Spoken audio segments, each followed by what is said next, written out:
We really had to think through, like, what are we doing and what are we trying to deliver? So we're trying to teach social and emotional skills as well as some behavioral regulation. So you want something that's humanoid, that can move somewhat and look somewhat like a person, so you can teach those skills. We need a face that moves. You need something that can smile and frown and be surprised and show simple emotions and complex emotions.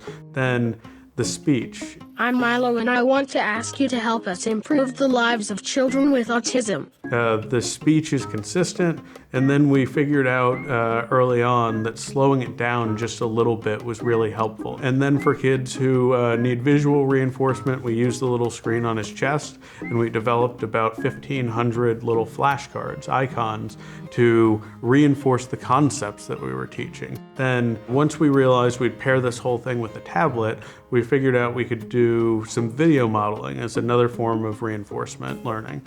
And then he's got a little camera right above the screen on his chest. One of the ways we use it is in the emotional skills training. When we're teaching someone to express themselves, we'll use the camera, for instance, to mirror. So, again, if we're teaching a smile, we'll describe it, Milo will show it, we'll show pictures of people smiling, we'll show videos of people smiling, and now it's time for you to practice. And so when it's time for you to practice, we want you to be able to see yourself. So Milo's got a camera and a screen. I mean, we literally use it as a mirror in that instance. And then it was really important to create what I think of as a stable platform. A lot of the robots out there, including things I've built, are really cool and they're great robots, but they're not robots that are meant to be around kids.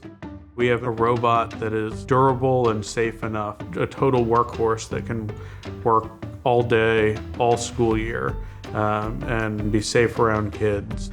And then on top of that, something that was easy to use and wasn't intimidating to use, making the user interface as simple and familiar as processed, like any other learning management system or any other portal they're using for any of their other existing things that they have to do. With respect to data and data collection generally, the data collection is done passively, basically, as the lesson happens. Just by doing the lesson, you're generating the data and collecting the data. So there's no extra paperwork. The last consideration, and what ended up being one of the most difficult things that required the majority of the technological innovation we did, was bring the cost down. Bring the cost down to something a public school can afford.